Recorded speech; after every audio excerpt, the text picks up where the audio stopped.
Need more hands.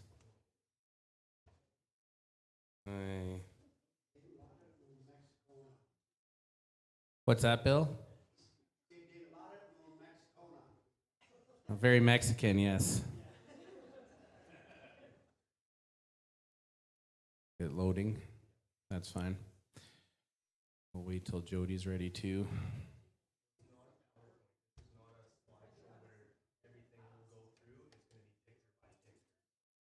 I'll explain here in a second. They are loud, so we'll speak loudly into it. Sounds good. You went live? Okay. Well, before we get started, why don't we open in a word of prayer, and then we'll kind of explain how we're going to go through tonight. Heavenly Father, we thank you for this evening. We thank you that we can come together and talk about our experiences, what we accomplished, how we ministered for you while we were down in Mexico. I just pray that you bless this evening. And again, Lord, our main concern, our main priority and purpose is to make sure that you are glorified and honored in all of this. So go before us, we ask. In Jesus' name, amen. Big thank you to Kobe for arranging a lot of this tonight. You obviously saw the food and the drinks. He put together all the pictures. So we're doing it a little different. We're going to go through the pictures tonight, kind of a time lapse, explain what's going on, what things went on around those pictures. If you have questions at any point, just raise your hand, and we will take your questions as we go. But before we start, though, we have to properly introduce ourselves with all the nicknames that Gary gave us. So I'll start with mine. I'm Big C, Santiago. We got Giardo next to him. Then we've got David. He kept calling Daniel calling him, David. Yeah. He must have had a different favorite Leckerman or something like that. And then we got Big Boy Canadian over on the end here. So we had Big Boy Mexican there. There was Big Boy American with Josh. And then we got the Reverend. That's what Gary kept calling him, Reverend. Yeah, Reverend. that's what he calls me. It's all good. Yep. So some of the pictures here, basically I've got it kind of sorted in different groups rather than days. So this is some of our travel stuff. So that's Daniel. He had to do some work in the airport, so things didn't stop for him really. Yeah, he was trying to get a few things finished up before we left, so you actually did some work out there too, didn't you? No, you didn't? There you go. Hans, when you sent this picture, I don't know if this was actually supposed to be in there, but was this on the trip? It was? That was on the trip. That was in the airport. That was, okay, I didn't see that picture, so I was like, okay, there we go, okay. And as you can see, Hans was very excited. Yeah, he was more... This was also at like midnight that night. Yeah. So the tiredness was starting to get to us all. And then this was 6 o'clock in the morning, Hans. He was pretty excited to see the Lego statues. That was in Toronto. And then, this was us in the airport. We were so tired at this point because we flew the red-eye flight. So, it was 12 o'clock. And by the time we got to Toronto, it was 6. And by the time we left there, it was 9 in the morning. And we had driven that night to Edmonton. So it was a long day. All of us were already up for 24 hours, basically, at that point. Unless some of you slept on the plane. Did some of you sleep on the plane? I got a little bit. You guys. Oh, yeah, you lost your glasses on the flight. Yeah.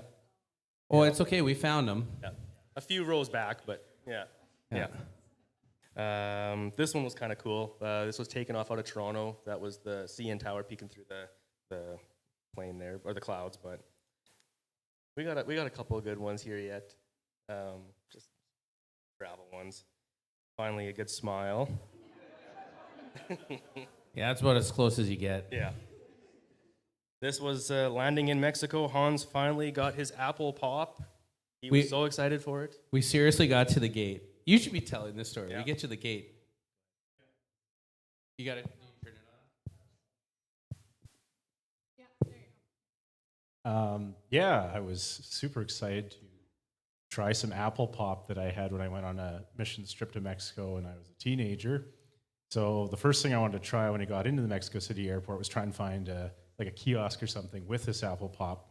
So I went over to one and found this one and immediately consumed it. It was the wrong kind though. This is the Coke version, and I needed the Pepsi version. Coke is better though, yeah. My father-in-law would agree with you on that one. Couple other good selfie pictures here. Yep, that's about how most Yep. smiles go. Yep.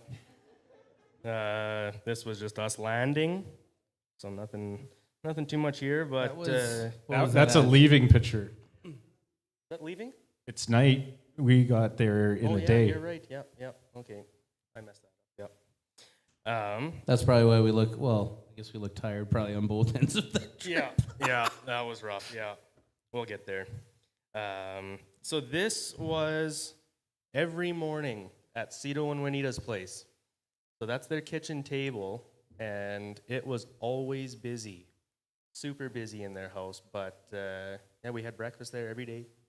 And the two other seniors in the picture are Juanita's parents, who were out visiting while we were out. So it was good to meet them and get to know them a bit. Yeah, Mel and Ruth, and I think they said they were 85. Is that right? 85 years old. Yeah, they were in their 80s. And yeah. they just nothing would stop them. But we always said that if they lived here, they would fit in this church so well because they just seemed like home. Like you could tell that their personality, their demeanor, you would think that they were from Saskatchewan. Good people. That's number one project. You have a few pictures of Yeah. that one? So this is a storage area that they had. So, I can explain.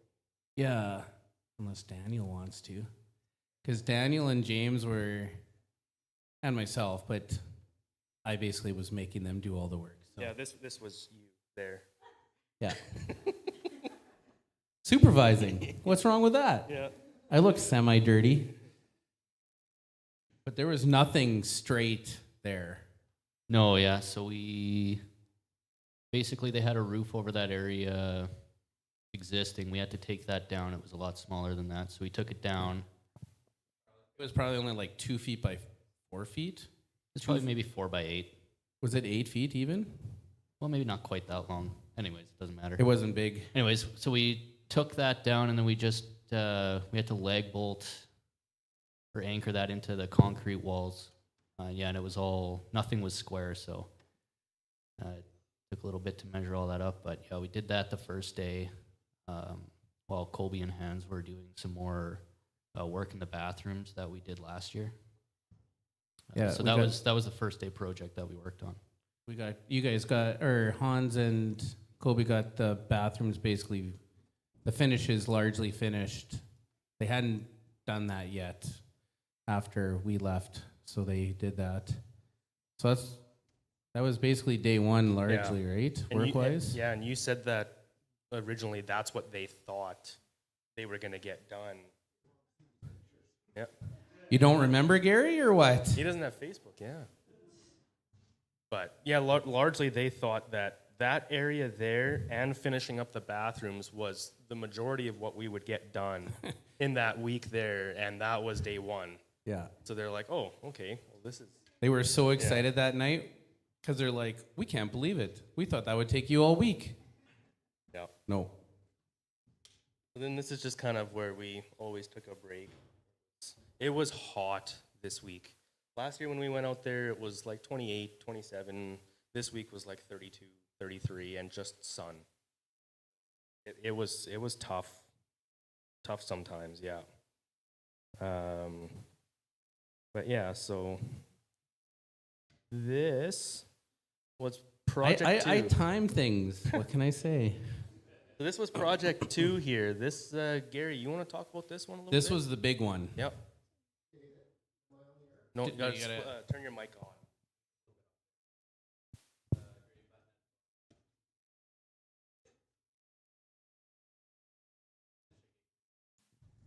Oh, Okay. yeah, watch out, Danny. This was Friday morning. Because you guys got in Thursday night. I had been there for, This was Saturday then. this was Saturday morning? Yeah, because the first day was the We would've- overhang and Sorry, we would have worked. Oh, sorry, gotta tone down my voice a lot. We would have worked Friday then. Would have been the first day of projects, right? oh yeah. Yeah, it says the 9th. So the 9th would have been This would have been Saturday when we started on cutting off that whole grate. Yeah. That was Saturday. We had to cut that. They have everything graded there, so nobody can break in. So we had to take and cut most of that out of there so that we could put a landing in and also a set of stairs. And the reason that was gated or that it was barred up is because they did have a break-in. Was that just before or just after COVID? But somebody broke in and they stole all of their musical equipment. So their guitars, drums. I think they took a keyboard. Like it was their whole everything. So that they put that up after. Like I said, I got there 4 days ahead of the guys, so Monday, no, I was supposed to get there Sunday night, I got there Monday night because of delays and flights, so Tuesday, Wednesday, and Thursday, Cito and Juanita and I, we were trucking around trying to get material, so shopped and shopped and shopped and shopped.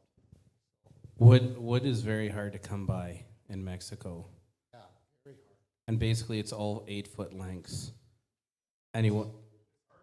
It's good wood. It's Oh, hard. is it ever good wood? We had to pre-drill for nails because the nails were the wood so hard, and you can't really get anything longer than 8 feet long. And we found out why when we were leaving. We saw a logging truck, and you know how logging trucks are here in Canada, right? Which way do the logs go on the logging truck? Well, the long way. Yeah, they don't. They do it this way. For whatever reason, and so that's why their lumber is all like 8 feet long, is because they cut it into 8-foot sections. So that was Friday, according to my diary, we did that. Cut that out. Well, some guys were working on the roof, because Saturday, you guys only worked till dinner. So this picture here was taken on the 10th. The 10th would have been the Saturday, right? Yeah. That's when you and I went first thing in the morning and we started Okay. cutting the bars off the. Oh yeah, it said Kobe and I walked and we got there an hour ahead of the rest. That's because Gary wanted to get to work, and the rest of us were still chatting. But you know what? That was probably one of my favorite parts of the trip. Again, like last year, Gary and I, we walked every morning to the church together, and this year we walked pretty much every day as well. And just to be able to talk and hang out, it's a bit of an age gap, but it didn't feel like that. Like it was just like two friends hanging out. We had such a good time, so that was always good. So yeah, we tried to save as much of that metal frame as we could, and then we framed in the rest with wood. That's Hector. Yeah, Hector. He's not an elder there, I don't think, is he? So I'm trying to remember if he's an elder or not. He would be considered one of the leaders of the church. I just don't know if he's considered a elder or not.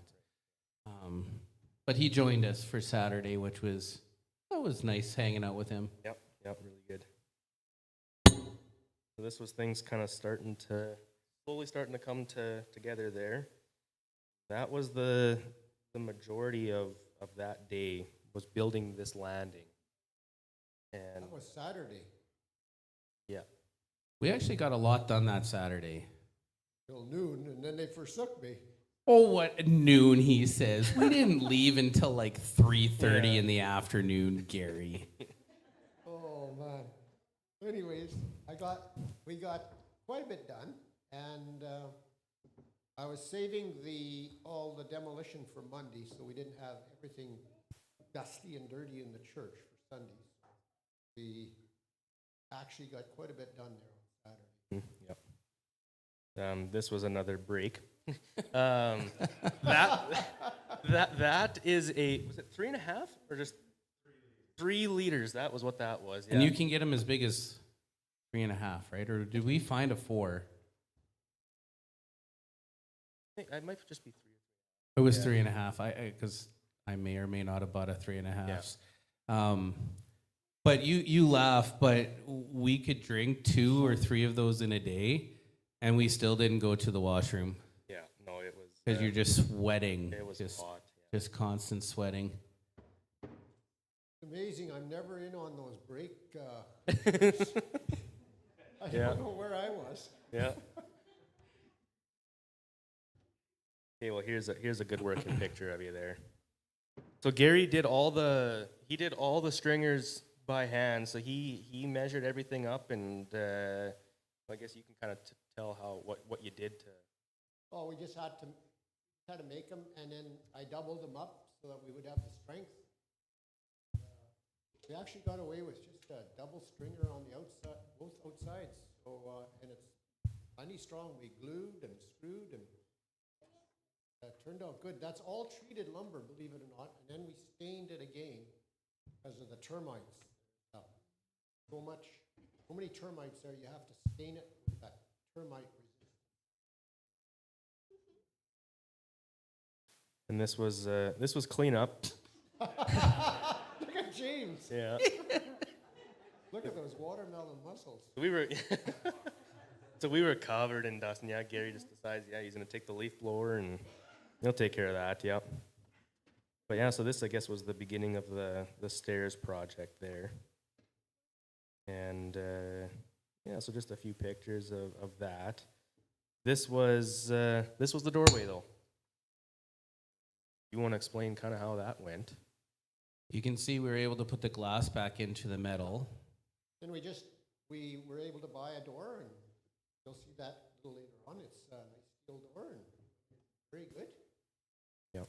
And yeah, We were able to save some. really.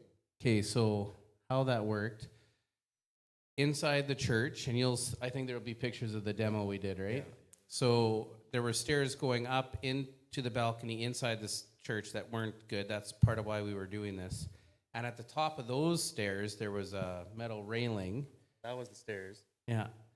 At the very top of them, there was a railing that we were able to take out because we ended up framing in that hole in the floor later on so that it was completely encased.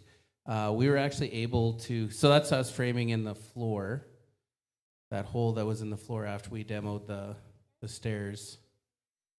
That was a lot of work. Everything was crooked there. There wasn't a straight thing inside or outside Yeah. or anywhere. So if you look at those stairs really carefully, Hans is there for perspective. You can see how some of those stairs, one, they're not ever the same height, but some of those stairs had rises of 12 inches. And I want to say that one step right before you got to the landing where Hans is standing on was probably only about 4 inches like deep. So 12-inch rise, but it's actually supposed to be technically by code the exact opposite. You know, a 5 or 6 inch rise with, a 10-inch for your foot. They were just really bad. So and then just off to his left side there, that was a solid concrete beam that went across. Like it just. How many times, Daniel, did you hit your head on that? I probably hit it like at least 10 times At when we were doing the least demo 10 on that times, thing. yeah. And you could hear it every time he hit. I was just like, oh man, we got to get rid of this, yeah. Going Well, and you Yeah. can see how steep. So there's stairs where Hans is going up higher. You can see how steep those stairs are. Like, that's what? A 65-degree angle? born at 12:12. Yeah, it was nuts. So that's why they had to go. So how that day started, though, I blame Daniel for false hopes because he was looking at it and he's like, I don't know if this is going to be that bad. Like, We were going to rent a jackhammer too. So yeah, that, but that I was a like, factor. oh, that's great. I'm hoping you're right. And he's the guy the project manager guy out here, so he should know what he's talking about. But he didn't. It wasn't your fault, Daniel. It was the jackhammer's fault. Yeah. So we get there, and Daniel and I, we had just kind of like a big spike, a big nail, and a 2-pound hammer at first, I think, the first little one. And we gave a couple good smacks with that thing, and it did nothing. So then we upped it to a 4-pound hammer, and Daniel, he gave her a couple good whacks, and it brought like the littlest chip out of this concrete. So I thought, okay, this is something. So then they had a 6-pound sledgehammer, and I think he hit it 10 times, and all it did was just a little fracture, a crack right through it. It didn't budge a And thing. then the sledge broke. So then so their sledgehammer broke. But then Hans got the power jack up the stairs, and we were on the top stair, and he started it, and the jack went in, and all of a sudden, blew the motor. It just quit.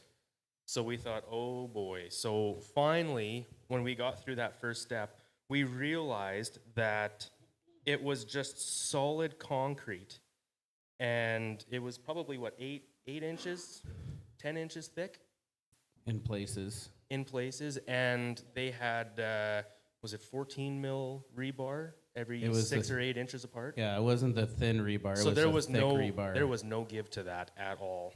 So that little hole there, that took us, because we were going through brick as well, that took us about half an hour just to get through that. And finally, once we got through, that's when we got to start making a little bit of progress on it. I ended up going and buying a sledgehammer because we kept breaking the other one. Yeah. But then that one helped. That one helped, and then Daniel, James, and I went and bought a big 10-pound, because that was just like, man, yeah, you needed something. But so is that Omar? Yeah, that's Omar. So Omar is one of their leaders out there as well. We'll get to them more later.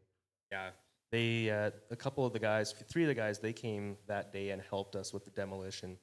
And if it wasn't for them, like Having some extra hands. yeah, having some extra hands, because honestly, you would swing that sledgehammer for 3 minutes, and Max. you got to get out of that room. You got to get fresh air, and you were beat. And so that was one of the other guys there, Louise, the machine, machine. La Maquina, the machine. Yeah, that guy. He was I'm not a tall guy, and he was quite a bit shorter than me, and that guy wouldn't stop. He would not stop. It was a good day with him. Yeah. And it was. You want to try to get James to talk. Get James to talk about Louise there a little bit, but he won't. But yeah, so you guys were working. You had to do some electrical. They wanted him to clean up some of the electrical out there, because out there codes they're not good, eh? Means nothing. No, they're bad. And so Louise was actually shadowing James, and were you showing him some stuff? You shadowed him. Just to help him.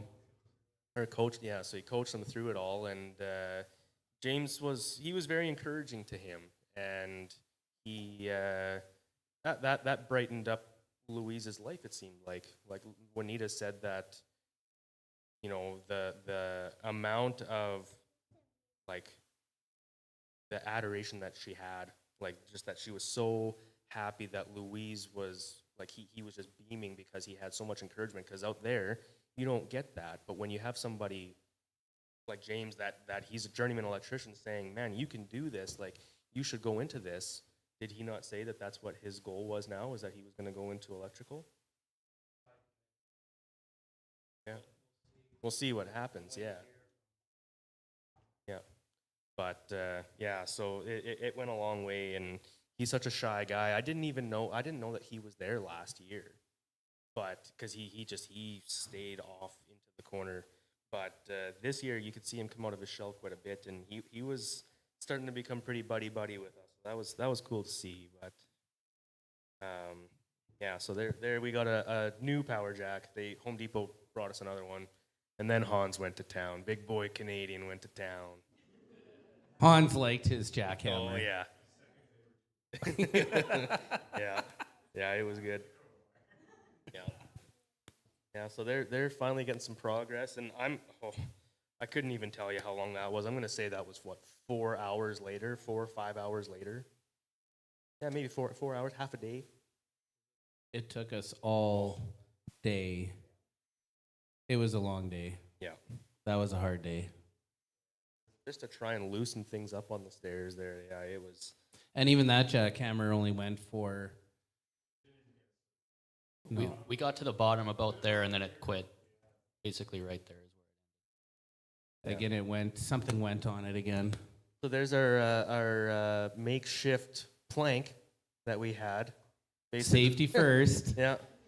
So how did we do that? It was just a sheet of plywood on top of like some concrete. What was some left of the rebar. rebar? Yeah, that was the rebar Yeah. hanging out of the wall. We Two put it on people top of holding there. each side and just try not to shift your feet when you swing a sledgehammer. We kind of So- realized afterwards that maybe we should have been taking out that pillar sooner. Yeah. Yeah. So that was a little late. Yeah. So then it was like, well, what are we gonna do? So, yeah. But yeah, no, it was still good. Like it was a lot of work. That was We tough didn't work, but- die. No, didn't die.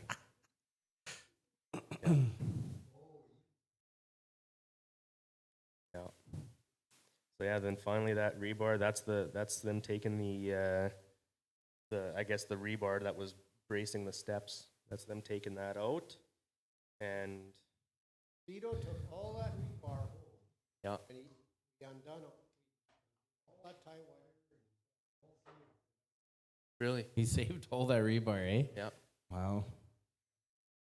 And then yeah, so was it Gary? Who all worked on that? Yeah. Yeah.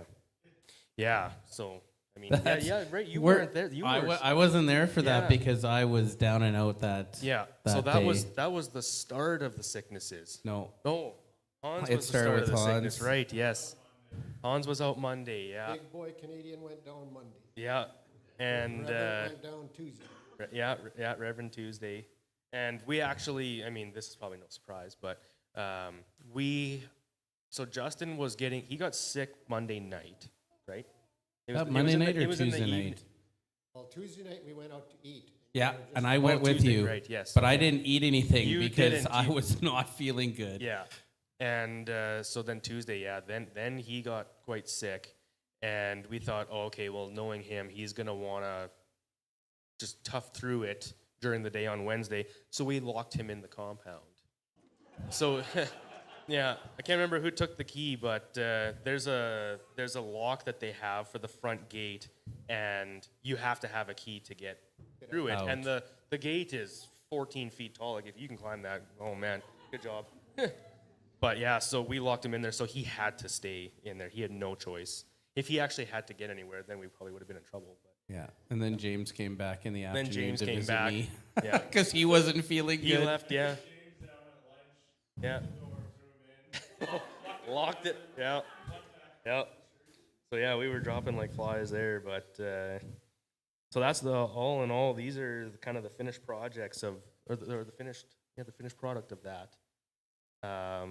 They now have all of the against the wall there, all that patching. They've done that all now, so they've cleaned it up pretty good now. But they do concrete work out there. They do so much. There's one picture of Eladio that was doing some that I don't here, but yeah, so that was that project. That took the bulk of the time for sure. That was the hardest Yeah. labor. So the you- other stuff was technical. Right, Gary? Yeah, I didn't do any of the hard work. I was working on. You did the intricate stuff and made sure it was safe, because we probably wouldn't. Yeah, at the same time, Gary was working on the stairs, and so if one of us wasn't swinging a hammer, we were usually outside pre-drilling holes for the screws for attaching the two stringers together, and so helping Gary when we could, but Yeah. we were taking turns with the sledge. So that was finished product, which started out with that. So that was quite crazy, and then you've got this area that started out like that, and the finished product of that was this. See that nice pink tree? Yeah, this is, so I took this picture because I really thought that we should bring this up to our gardening committee, that look at how nice that entrance is. That's So Hans. Yeah, oh, is that Hans? Oh.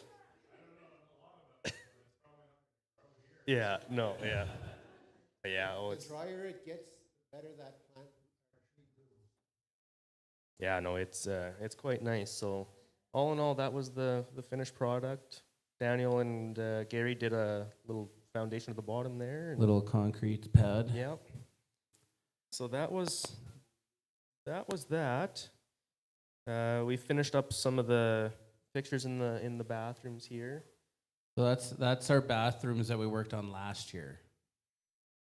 So the point that we had them to last year, they did the tiling, so we left it so that there was no tile on there and no paint done. And I mean, they didn't even really paint because Daniel and I were going to, and then things just got away from us. But yeah, when you think about it, a whole year just to put some tile on the walls and to put some fixtures in there and get the plumbing hooked up, and they would have had running water and bathrooms. But Josh and Emily, they're a missionary couple out there, and Josh was the plumber that did all the plumbing for the bathrooms, and he was there for about a month after we had left, and everybody was pretty motivated to do some stuff, and Josh left, and they all stopped working, and Josh came back, and they did not go back. So yeah, it's just that it's really hard for them to keep the motivation up there, and you know, they're also working. They're trying to make a living. It's hard for them to take a day.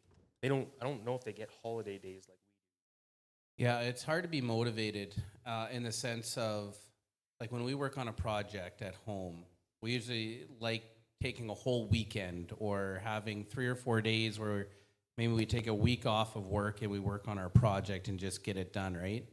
These guys might have 2 hours after having worked 10 hours in a day. And you just go somewhere, you set up, and you're basically just pick away at something, and then you got to clean it all up and finish for the day. Because in all honesty, most of these guys work 6 days out of the week.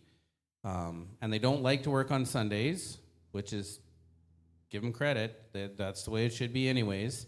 And so they're working to support their families, or at least most of them are, for 6 days out of the week because they don't make enough money to take a day off during the week. They have to work every day. That's just the reality of most of those families. For the guys, Friday nights, Yeah, so so the guys are at church, Tuesday night and Friday night, most of them. yeah, And then Sunday, Yeah. all days. and not even just the guys, but the Well, Tuesday night would be, which night was the guys? Wednesday night was men's group. We came back on the Thursday, and that was the last night that we were there. I'm trying to remember. So we do Thursday night men's group, they do Wednesday. Oh, yeah, Wednesday night, Yeah. we all got mugs. But so this is their big like entrance, like it's a parking lot that they just use, and Who took that picture? I think that was Hans. Yeah. Yeah. I didn't know you took that picture. Was that, I probably was. You Yeah. you only got half of my face, but who were you playing against there? actually, that's you. Oh, were you winning or no? I don't think either of us were winning because it's right at the top. Yeah. But no, they got a good little facility there. But this is the setup of the church, or well, not during, but this is the church, and then this was set up for the first night Bible study out there. So, yeah, this was the Bible study. I guess was it really a Bible study? It was that first night. It wasn't really a Bible study. That night they did It was like a fellowship night, but it was also like almost like a testimonial. a sharing. Yeah. They did a time of sharing. So the question that was asked was, what are some lies that you have believed at some point in your journey with Christ that has hindered, or basically along those lines, hindered your walk with Christ? And how has God changed that? Yeah. And so it was a really good evening of sharing. Yeah, and it was awesome because pretty much everybody spoke. Like you can see how many people were there. And at one point, like I know it started out with us, so we all went through and told ours, and then James shared for like half an hour. yeah, spotlight, yeah. Your wife doesn't believe us. He actually shared He for... did. He definitely got into double-digit minutes. For sure. Yeah. He can talk that long. Yeah. Okay, never mind. You do know. Okay.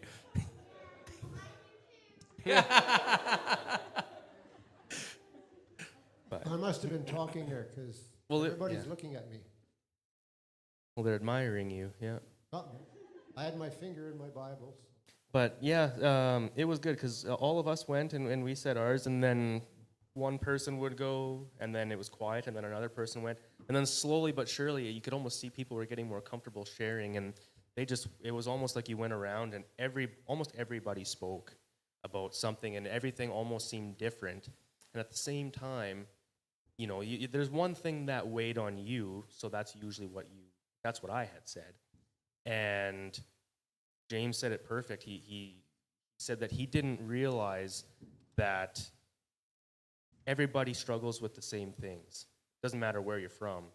It can be from across the world practically, but you could almost say, oh yeah, well I believe that one too. Oh yeah, that was me. Oh yeah, that one too. And it just makes you think like, wow, we all struggle with so many things. So we're never alone in that, but it's just, you know, things that we have to continue to work at, and just put your faith and trust in God that He will help you through it. Translator? You think we need a translator? Yeah. So there was a few guys in the church who would help, but to be honest, we actually didn't need a ton of help this time around. Between myself and Kobe, and Hans actually knows quite a bit of Spanish too, and Gary and Daniel's been learning some too. James was learning some by the end. We could get by actually decently well. We actually, I think, only had to ask Cito to come down once to translate for us. Yeah. It's a. Yeah. Oh, yeah. We'll get to that one. We'll yeah. get to the story Yeah. of Gary and the police in a second.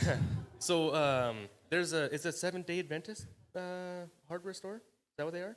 Yeah, the owner of the hardware store across the street is Seventh-day Adventist. Yeah. So they were closed on the day that we were doing a full day practically on that Saturday. They're closed. So we couldn't get anything at the hardware store, and then they're open on the Sunday, and we're going to church on Sunday.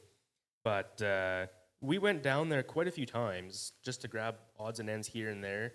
And there was, between all of us, whether it was key words that we kind of knew, but then a couple of us had the Google Translate, and we would just type it in, it would translate it to it, and then we would just show them. So, I mean, we got by, but yeah, it was interesting. But yeah, so this is kind of another picture from the Sunday. upper area. Yeah, that would have been Sunday. Yeah. After church. Yeah. Or is that before church?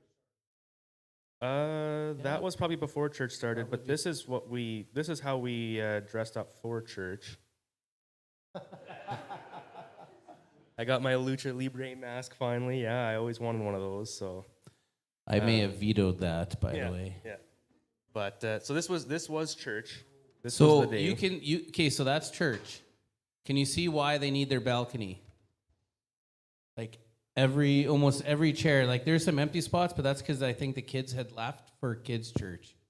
But almost every chair in that sanctuary was full on Sunday. And so they needed, and they do need, that balcony. Yeah. So yeah, then again, this was Justin preaching. It was good, but yeah, you could tell it was tough for him because he would want to go and talk like this, and you know he's really diving into something and he wants to break it down, but he can only do like 6 or 7 words at a time because then Juanita would have to translate it, and then her translation would be like 10 or 11 words. Oh, it was sometimes so funny. more. I'd give 3-4 words, and then she's just going on. And I'm like, I don't feel like I said that much. Yeah, yeah, But it's like when you translate from German to English, Sometimes you're translating the idea, not the exact translation, because you can't do a direct translate. Anyone who knows that, right, with German, knows that that's just the way it is. You sometimes have to use more words because you're doing the whole idea, and that was the case. So that was a little off-putting to start with. We'll say that, but I think we found a rhythm near the end. But Jody, do we have sound on the TV? Will we have sound? Like to play something? Yeah. Why don't you try it? Okay, I'll try it. Yeah, but so there's one thing that the ones of us that had been there last year, we remembered this, and we didn't get a video the first time. So Gary, he ended up saving it, and we got a video. But the one thing that's super cool is the greeting that these people give each other in the mornings. Oh, Yes, hello. there'll be a remote for the TV. You'll need to turn the volume up probably on it if it's going to work. That little black. And I don't know if the it little will or black not, but remote, we'll I try. think. You know there's 12 remotes. The little black remote. It's kind of got an arch to it. Yeah, I think so. Yeah. Does it say Samsung? Yes. Yeah. Okay. So that's the. Yeah. You can try and turn You can up try the and volume. turn up the volume a little bit for now, but And yeah. we'll I'll, it's not the video here, but I'll get to Actually, it but- might play through the computer. Okay. Let's try. Okay, well, I'll try it here. But I was just going to explain that it's so cool seeing their greeting on how they greet each other. And I know that Gary, he's a big advocate for doing that in the mornings, just to greet your fellow neighbor. And so this is a greeting here.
Cito.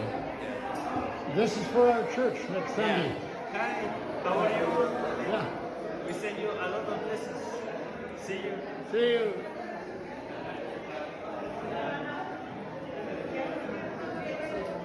But yeah, as you guys can see, it goes on. And I had to cut some of that video just so that I could at least show you guys. But you can feel the love like crazy, like at that church. Like, not to say that we don't, obviously, but it's so cool to see how people, they know that they get to be at church together. It's not that they just are at church together, but they get to. They're huggers. Yeah. They like to hug. And Which is I fine like to too, so that's perfect for me. most of us. Yeah. Some of us aren't natural huggers. You know, We- James? We won't say who aren't natural huggers, but anyways. But when you think of getting to church, so there are literally people who leave over 2 hours before the service. They leave their house over 2 hours before the service begins because they have to take a bus. And so they travel on a bus for 2 hours just to get to church. There's people who literally travel more hours than they're actually at church because they just want to be at church with one another. Just as a challenge even to us, just the importance of fellowshipping together. Yeah, it's pretty cool. So then this is how things are after church. They have this little confectionery stand, so that I believe is the area that we would all kind of sit under, and that's where everybody would eat. But they had a little taco station set up, and well, this is the kitchen. So that's what you remember the first time we went? That's what we helped build. So then, yeah, they would spend time in there, and some of the women would make different mixes for tacos, and it was 2 tacos for 25 pesos. That's $1 a piece, basically. And yeah, so then everybody would get together and have lunch out there, and they'd have this little confectionery set up, And they do it similar to us. They do them as fundraisers, kind of like we do with some of our potlucks. this was for the kids, right? Kids program. Yeah, I think it was for the kids program they were fundraising this time. I think the last year when we were there, they were fundraising for a youth trip, right? For a camp. Youth Yeah, youth camp, yeah. So yeah, and that's where most of the stuff that you see out on the table here, that was a lot of the stuff that I had tried then, and yeah, I thought it was great. So yeah, and then like in the parking lot, people just show up and park however you can. If you can squeeze a vehicle in here, perfect. And you got to wait until that person leaves until you leave. Like there's no coordination there at all.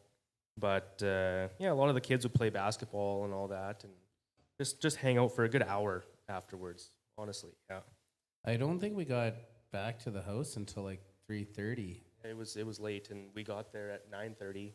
Left at 9:30. So yeah, it was not your typical 10:15 here till 12 o'clock and head out. Yeah, we were there for 6 hours, and that's pretty standard for them out there.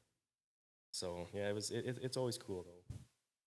And right after that, we went back inside to Bible study, and that is Emily. That's Josh. He's the plumber that I was talking about. That's his wife. They're missionaries. Yeah. And she's got knowledge. She's got knowledge. Yeah.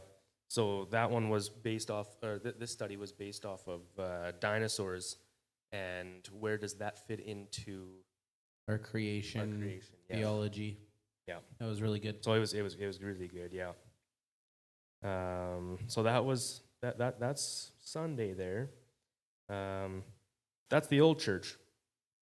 That's what they used to have. George, yeah, that's the old church that you would probably remember when you were down there. You ladies would remember that as well? Yeah. Yeah. So now they use that as their daycare. They have that open up for a daycare, so that's them watching all the kids in there, kind of like their kids program area. Instead of having a basement like we do, they go into that building for now. Yeah. Don't know how much longer that building will be there. Yeah. The inside actually looks decent. If you saw it from the outside, it looks a lot rougher. This room here is quite an interesting room. It's a area that they make jewelry. A while back, actually, well, after we had come back here, I left some business cards here on the by the coffee house. I don't know if they're still there or where they are, but they have an Instagram page and a social media page that you can go on and look to buy some of their stuff. But I was talking to the woman that's in charge of that. She's a missionary as well. And she kind of gave me a little bit of information, and you know, it's such an eye-opener. But what they do here is they have 3 different ministries set up there, and they all kind of work together. And it starts out basically being Ruth, that's Cito and Juanita's daughter. She has a place kind of in the red light district where it's not a good place, especially for women. And what she tries to do is offer a place for them to come and get off the street, out of prostitution, all of that kind of stuff. Or just some of them are in some really bad situations at home, whether it be, you know, abuse or drugs or something like that. It's just, there's not really many good situations. But once they come in off of, into that place, they will bring them, if they want to this place, and it's at the church, and they'll help set them up with making jewelry. And they get a commission off of it. They pay them a wage that's actually just under minimum wage out there. they give them 120 pesos a day, which, what was it, 13 pesos a dollar? About that? Yeah, so 100 pesos, not even $10. Not even a day. $10, but most of them do have kids, so they offer them free daycare and they offer them meals as the day goes as well. So it might not sound like much, but to them that it's almost overwhelming sometimes. But now, like, so this room here, they have an area set up for 6 women to make jewelry. So the biggest thing that they're looking to do right now is to raise enough money so that they can afford rent at a bigger facility, because they don't have the space to bring in more people, or like to bring in more women off of the street and get them into working, because they don't have the room. So there actually wasn't too long ago a woman that they had brought in, and she went back because they didn't have the means, and that was how they realized it. They didn't have the means to make it comfortable and to get them all working. It was all crowded. There wasn't much. It wasn't working. So she went back to the red light district, and she never said what's going on with her now, but that's where things ended up with her.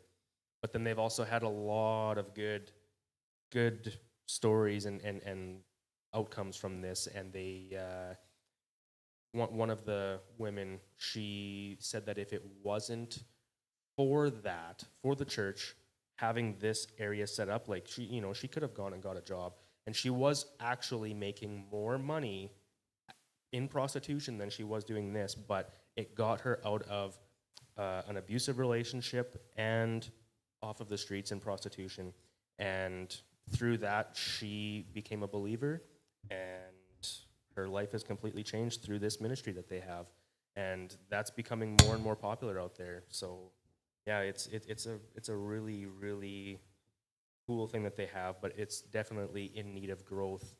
Right now they're maxed out, but yeah, that's some of the jewelry that they can make out there. I could never do it. Like, even I don't know which one of you guys said that there's no way that any of us could do that out there. Like, I think it was you. You said it's so tedious because the way that they do it, it's just such fine wire and small beads, but they do such good work out there. So yeah, it's pretty eye-opening, that's for sure.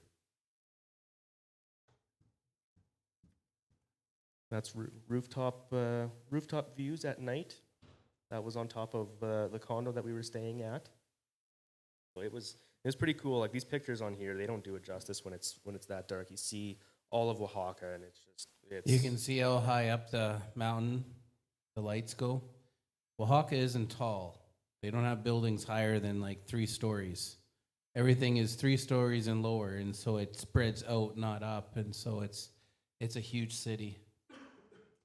This was that sunrise or sunset?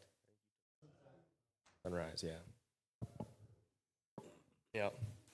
Yeah. This was interesting though. There was was it Sunday? That was Sunday. Yeah, Sunday, yeah. We were gonna go up the mountain, up there, and there's a restaurant that they wanted to take us to. It's got a really cool overlook, and it's about an hour and a half, and it's only about 4 kilometers uphill, right? But As it's a just- crow flies, it's not very far, Yeah. but you have to do switchbacks Yeah.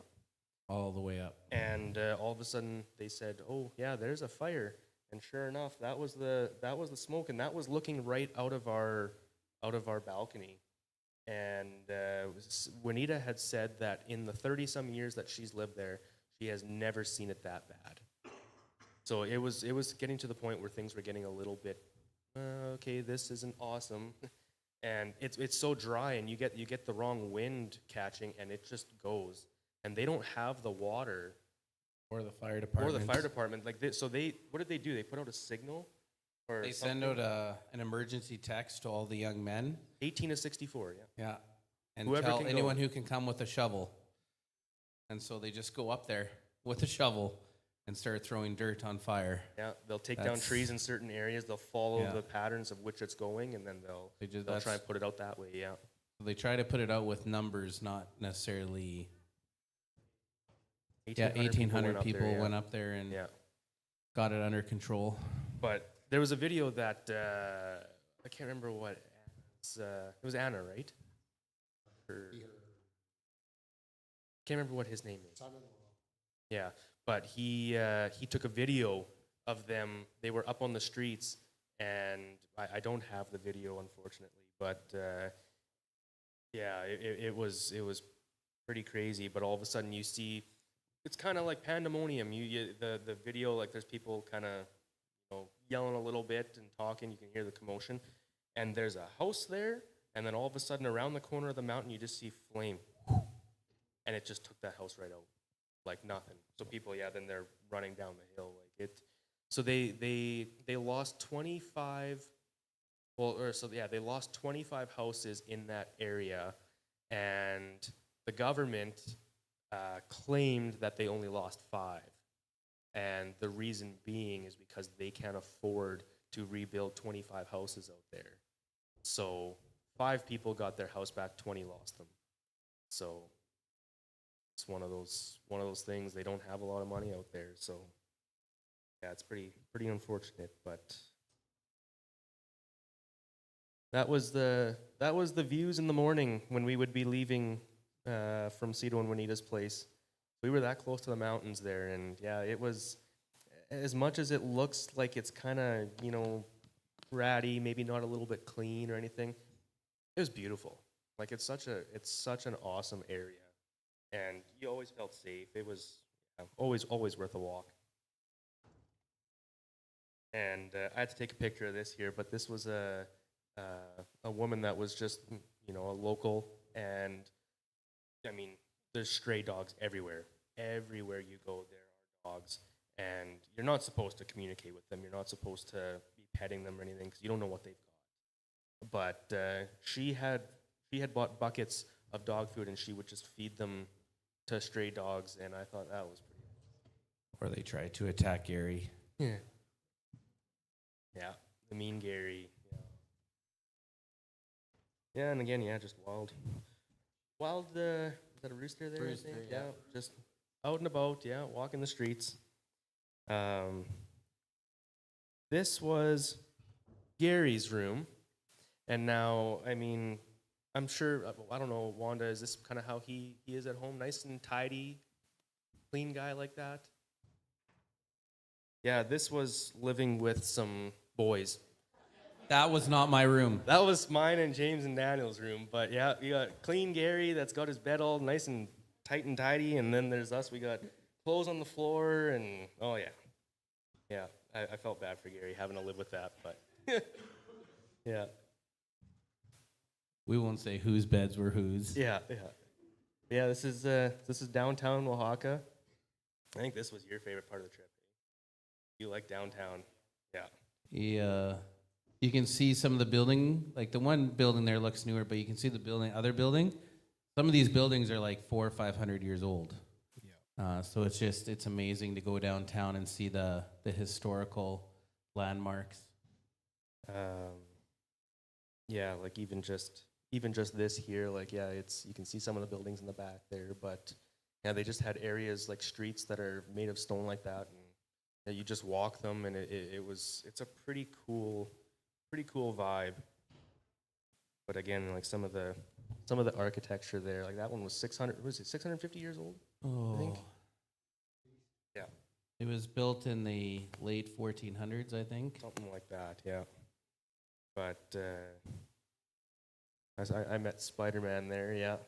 And that's where I got this hat, so that's why I wore it today. James told me it was the purchase of the trip, so I said I had to wear it. It was Saturday afternoon. When we ditched Gary, yeah. Ditched me. No, Yeah, we ditched you, Gary. I wanted to stay and get something done. Gary, you sure you want to come? No. Okay, we're going. I don't know if the Oh, video this is is the on wedding, here. Yeah, I right? don't know if the video is on here. So this is a wedding. But yeah, this was oh yeah.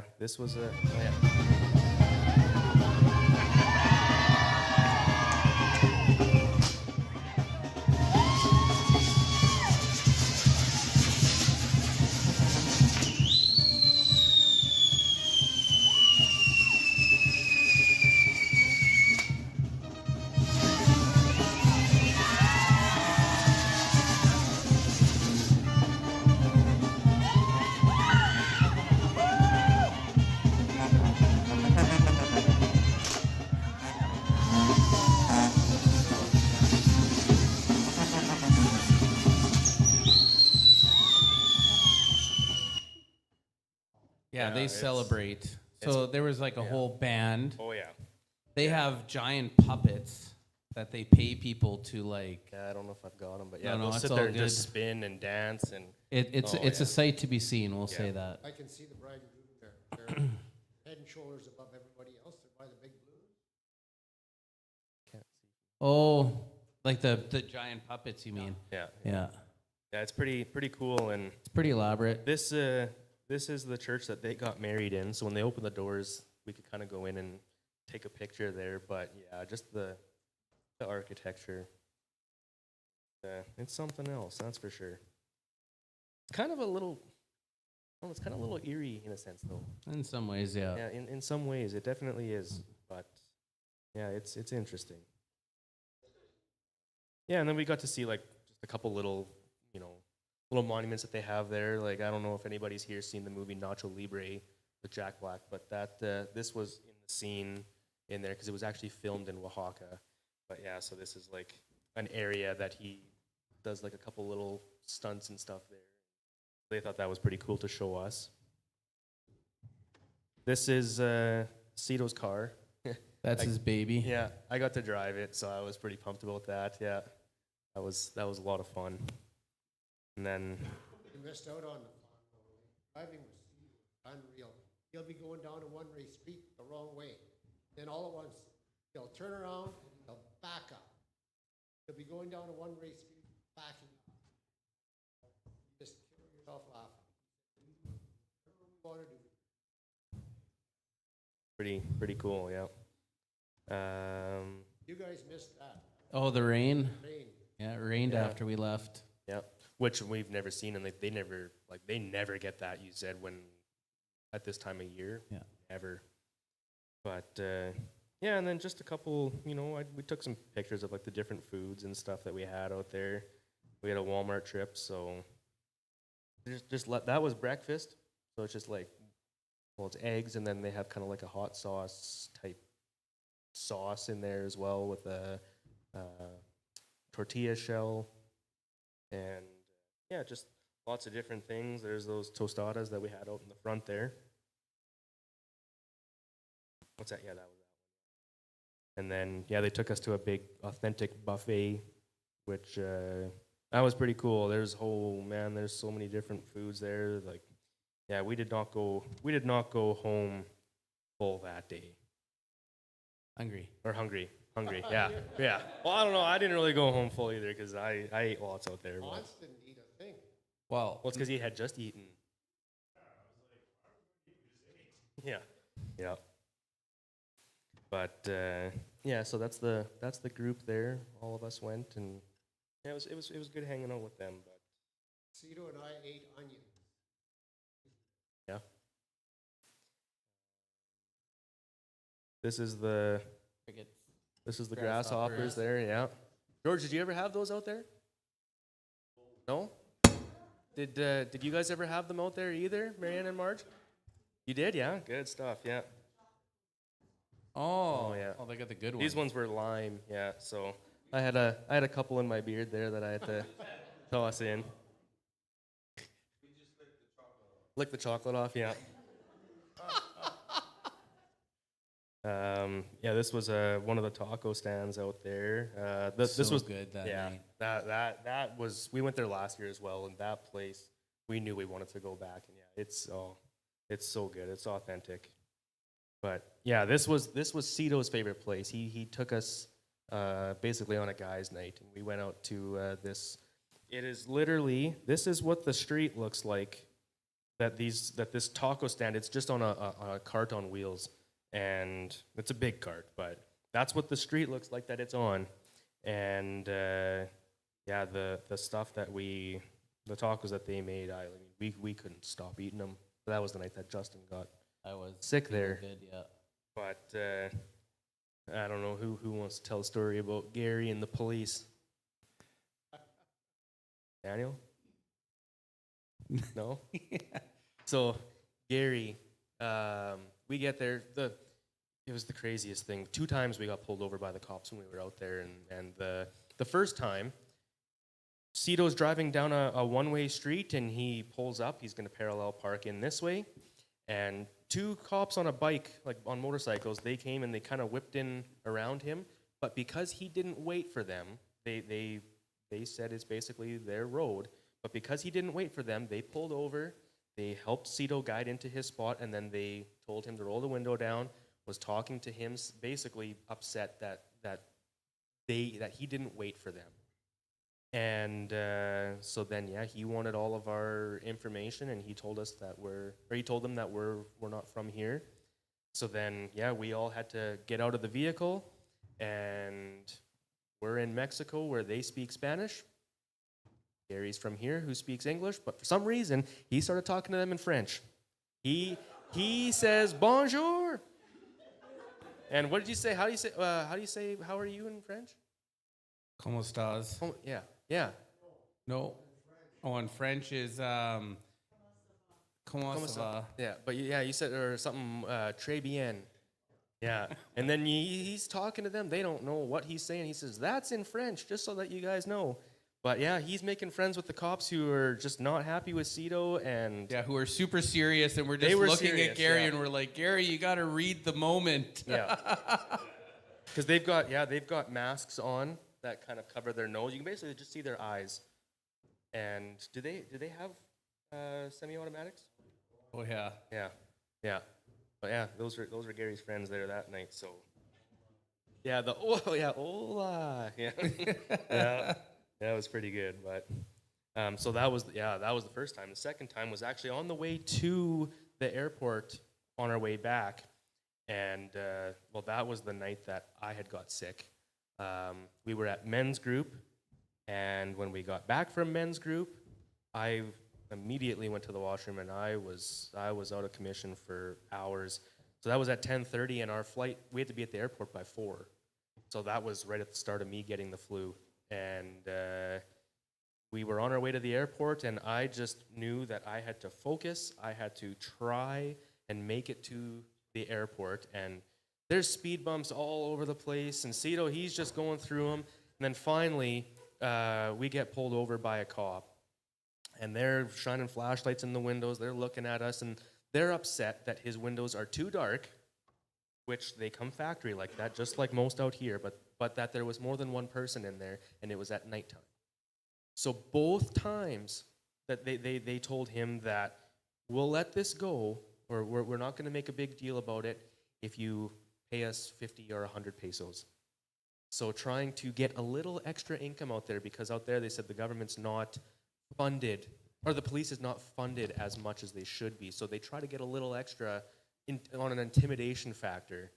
But yeah, Juanita said that, yeah, they've got masks over their faces, and they've got kind of like a head cover on. So you can pretty much only see just their eyes and their nose, and a lot of the reason being is so that they're not found out, because if they're ever in a situation where maybe that was one of the cartel's family members or something that you gave a ticket to, then they're not going to know who they are.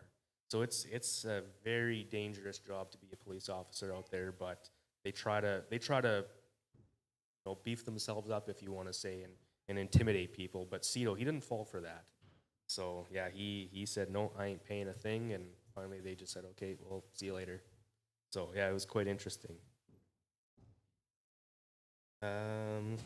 This was one of the ice cream shops that we went to. We'd walk down at night and get some snacks down there. It was really good. Yeah.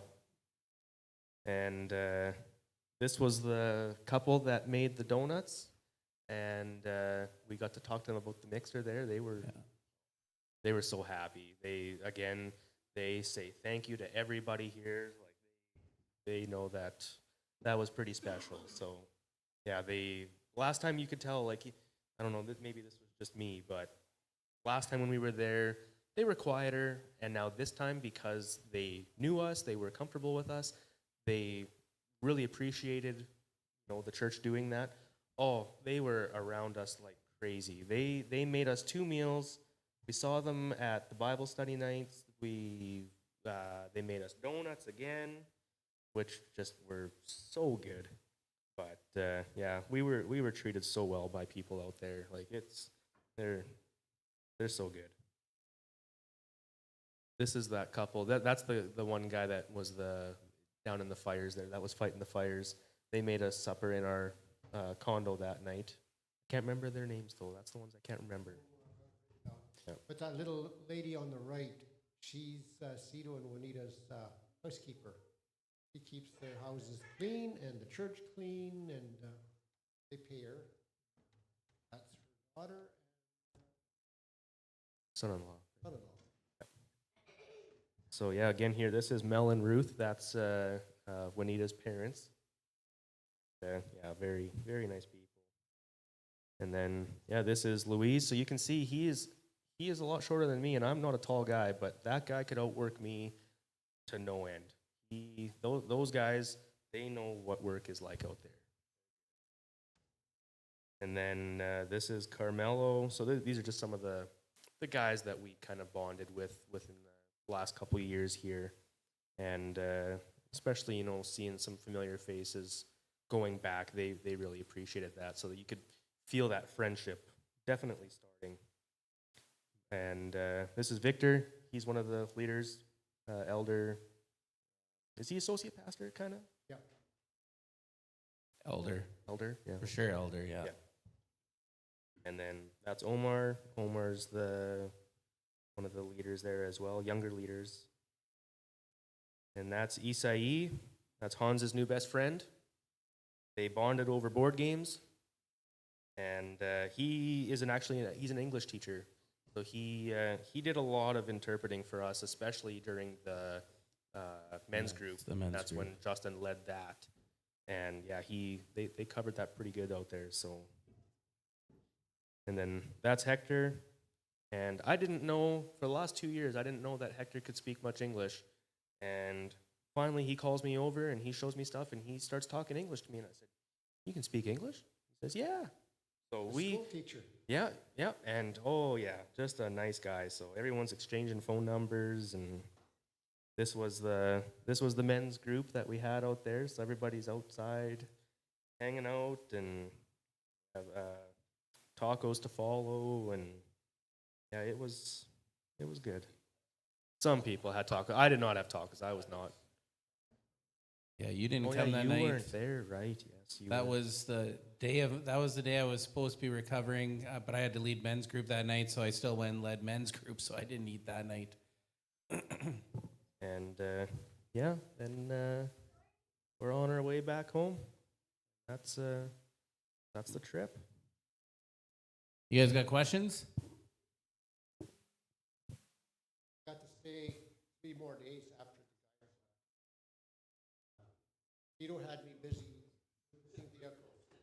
Even Sunday after church, as soon as church was done, he said, "Gary, you got to do one more vehicle." So I went, jogged back to the house, changed, worked until dark on his Volkswagen. And yeah, it was a lot of fun.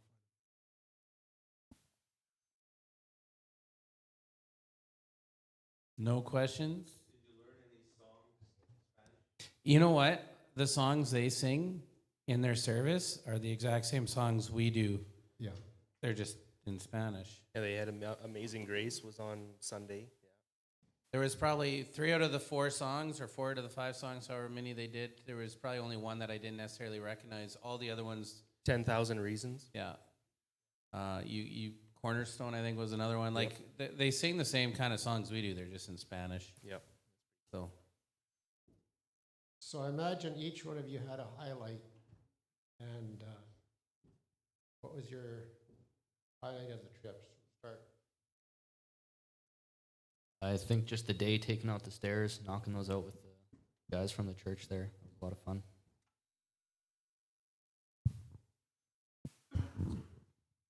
Other than Manzanita, I hope you got another highlight other than yeah, Manzanita. no, actually, yeah, it was really good. Actually, chatting with Isai and just getting to know somebody a bit better there. Yeah, we chat with each other through a messenger, WhatsApp, I think. So that's still a connection I have then there. Mine was walking to the church in the morning with Gary. That is an experience, yes. Actually, I was hoping that somebody would ask that question because that was something that I've been thinking about as well. What was my highlight of the trip? And it's a little bit different in a sense, but my highlight of the trip was actually this guy here. It was cool to be able to witness like the growth in James. Just going out there, it seemed kind of like at first, we're getting away. Like it's kind of like you're hanging out with friends and you're getting to do something that you haven't done before. But then to be able to hear him open up and share his testimony, to be able to kind of let some walls down, like you could see that, just how there was things that he had shared with me, and just kind of how saying he didn't realize that there was so much more here that he needed, and there was so many things that he wanted to, or that he didn't realize that he would get out of it on like kind of like an emotional level. So to be able to see that, and then before we even left, him saying that he's gonna miss the people there, he's gonna miss the experience.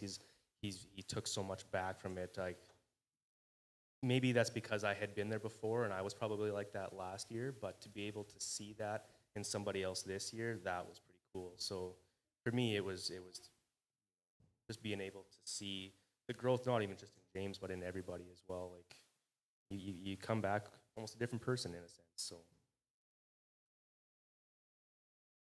Well, I have to give one too. Oh,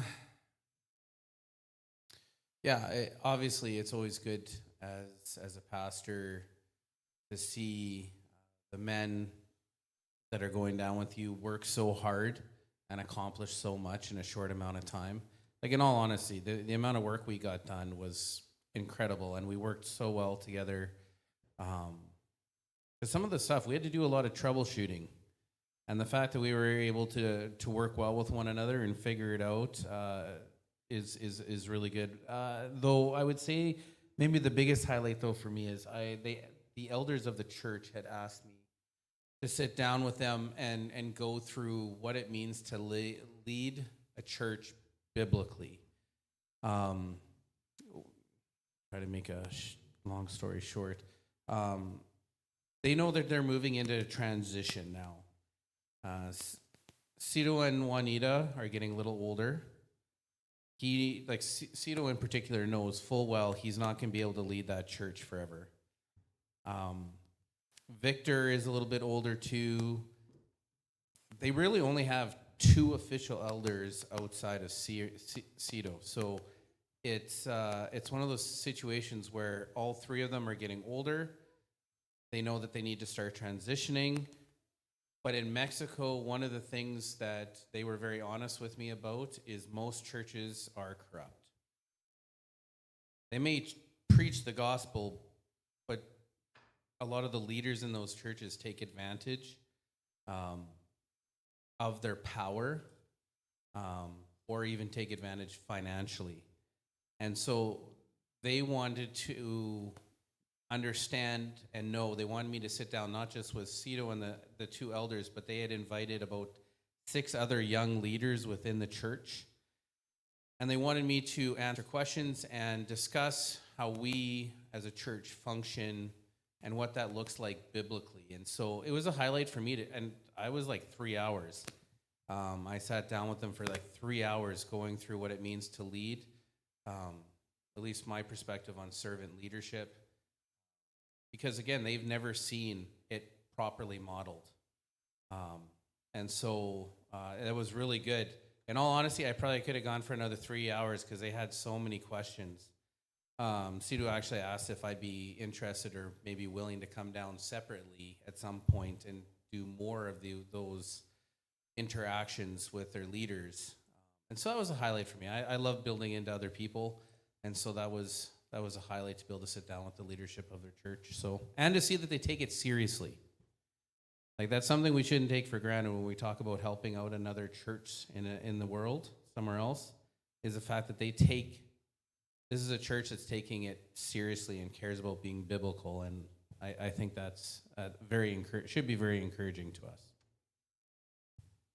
And while he was doing that, we were all sitting in the living room together, just listening to Gary tell stories the whole time, and we had the time of our lives. So, Gary, it is a treat to be on that trip with you, and I think all of us up here can say that pretty confidently. So, yeah, it's a lot of fun. The highlight for me was, well, traveling all by myself, going down there, coming back by myself. One thing to have a group to back you up. You're all by yourself. It's really neat. And the Lord just undertook every inch of the trip. And I got to meet, I noticed this one, he looked like a Navajo lady boarding same time as I was in Edmonton. But I didn't pay any attention to the fact that she was Navajo or whatever. So we get into Denver finally, and there was a big storm, so we couldn't get into Denver. We had to go west a long ways, refuel, come back to Denver. So we were going to customer service, and I was in this line for 2 hours. And this Navajo lady was right there, so I figured, well, I'm going to talk to her. And it works out that she attends one of our NCM churches in Hobima. And she knows, I know the pastor really well. And that was one of the highlights. The second highlight was James and I got to go to a Mormon church. We were driving with Juanita to the lumber yard, and there was a Mormon church. He said, man, I'd like to get a picture by that church. So James, you got to tell that story, and then I'll finish it off. Go. Anyways, we get a picture of him by this Mormon church. Well, then I heard voices inside, so I said, we got to go in there. So I didn't know what we were going to get ourselves into, but I looked the situation over. There was a ladder outside, and they had a big high gate and fence, but that gate was open, so we got in there. So I said, if we get locked in here, we got a route out. That ladder was there. So, anyways, he gets in there, and then he wants a picture taken with two Mormon missionaries beside this picture, and they had to change their clothes first. They had to get into their proselyting clothes before they would allow James to have a picture taken with them. They actually said proselyting clothes. And all the time, he's got to finish the story here. After he gets this picture taken, then he tells them why he wanted this picture.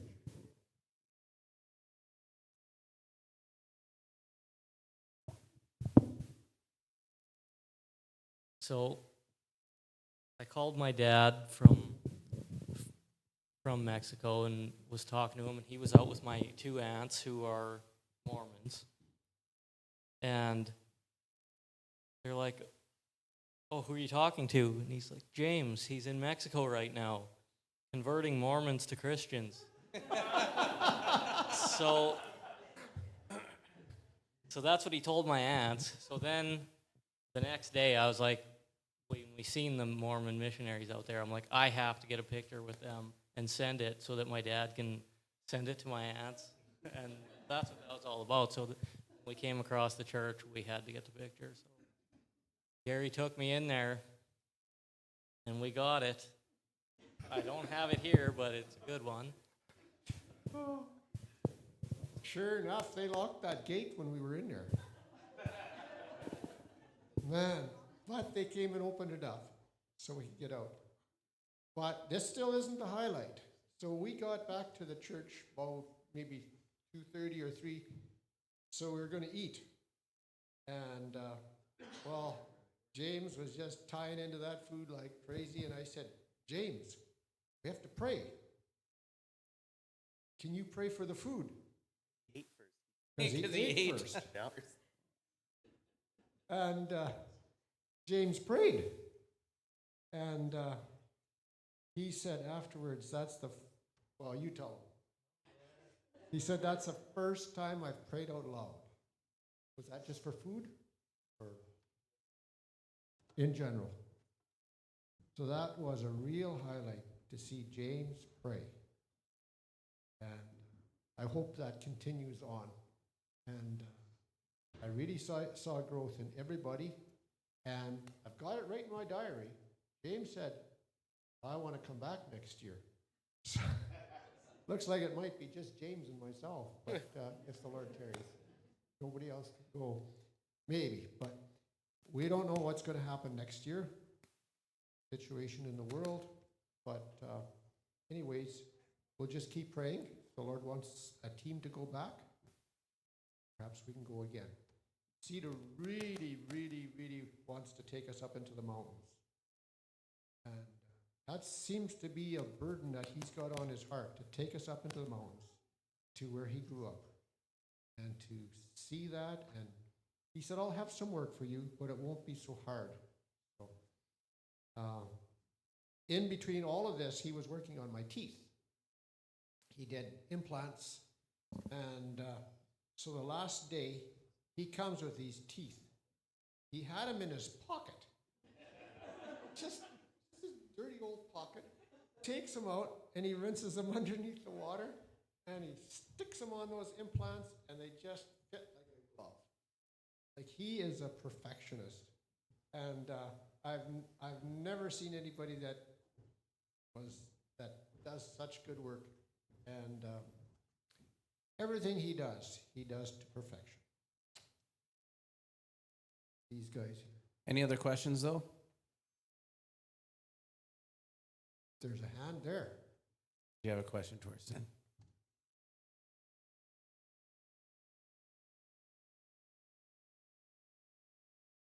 Yeah. Yeah, your dad loves Yes. his manzanilla.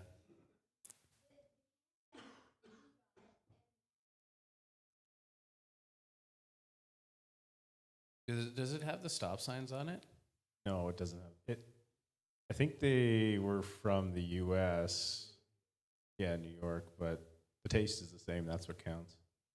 If you look at the food on your way out, especially the chip bags, you'll see that they have like these stop signs on them. That's how you know the food's from Mexico. Because literally, as soon as it has any sodium or sugar in it, they literally have laws now where they have to display in these stop signs that it contains sodium and sugar. It's crazy. Yeah, and especially when it comes to selling sugar, the ones that have like the excess sugar on them, they actually made it a bit of a law that's broken probably 90% of the time, that they're not supposed to sell it to kids under the age of 16 without supervision, because diabetes and high blood pressure are two really big things out there, and they are trying to change the curve with that. But there's so many little stores here and there, a lot of little convenience stores, that it's almost like they're kind of, it's like they're working against each other because they're all trying to make a dollar. So if a kid's going in there and they want a sucker, well, they're going to sell it to them, even if it has that sticker on it. And it's just, it's a bent rule, but that's why it's there. Anyways. Yes. There's lots of JWs, lots of Mormons. And so Juanita wants James and I to come back. She wants James to put on a seminar for their people in the church, teach them about Mormonism. And she wants me to do a seminar on Jehovah's Witness. And I think we need to do one on Seventh-day Adventists because there's so many Seventh-day Adventist people. Oaxaca is fairly religious. Probably almost any person in Oaxaca is associated with a religious group. It's just, there's very few born-again believers, unfortunately. Yeah, Catholicism is massive out there. I think Juanita said that something about anybody out of the people that have any religious background, that 70% of them would be Catholic.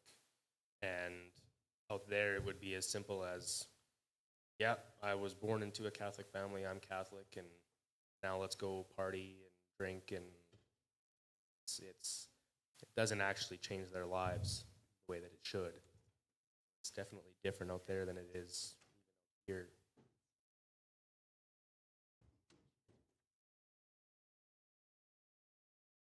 All right. Well, there's probably still tacos. Yes, please grab, because that's a lot for me to take back home. So please help yourselves. You got to try it out. I'll have one or two. Yeah, because that is a very, very traditional meal that they have out there. We've had them multiple times each time that we've gone. So that's all right stuff right from Mexico. The store in Osler, they sell it all. So they have missionaries or families that are missionaries out there. So they'll send stuff back and forth. And they opened up a store, and that's where I got it all. So yeah, you guys got to try it out. Anyways, I have one more thing to add. Okay. I was just going to say, while it was a very hardworking week, it was very spiritual, refreshing as well. There's a certain kind of joy you get out of serving other people. And even though at the end of the day, you're tired, you're hot, you're sweaty, and you just want to lay down and go to sleep, but it's too hot to even do that, you just feel this sense of joy for being able to do something for someone else and for God. So I would just say, like, Gary, how old are you? Can I ask you that? 73. Hey, like, there's not an age limit, really. If you want to go do something like this, I would encourage you to, because the people you meet and the things you'll do, like, it just changes you and you get this peace and joy from it. Thanks, I don't know Hans. what Hans was talking about hot. I had two big Oh my blankets. goodness, Gary. How many blankets did you pack? Well, he had to steal their blankets there because he I wasn't. had to grab some more of theirs. Oh. And all the hot water you drank and coffee and No coffee. The other I five- had my oatmeal every morning, your my jeans. hot water, and I didn't get sick. He's closing all the windows at Yeah. night because it's too drafty, and it's Yeah. like We're all we're wearing, sweating, dying. we're of- all wearing shorts and he's wearing pants and he's the only one that didn't get sick. So I guess there's something to be said. that, or it was the oatmeal. I don't know. Yeah. Oatmeal. Kept you solid. I don't know. Anyways. Anyways, well, why don't I close in prayer, and then you can grab some more tacos. Heavenly Father, we thank you, and I thank you again for this group of men and their willingness to serve you and serve others. And Lord, again, I thank you so much for the church here too, who help support us both financially and with prayer as well. Lord, the amount of work that we were able to get done for the church, I know for them was huge. They were very thankful, and it means a lot to them. So, Lord, we just thank you again for protecting us, bringing us home safely. And, Lord, I just pray that you would continue to guide and direct us as we continue to try and minister to those around the world. We thank you, and we ask all these things in Jesus' name. Amen. Thanks for coming out.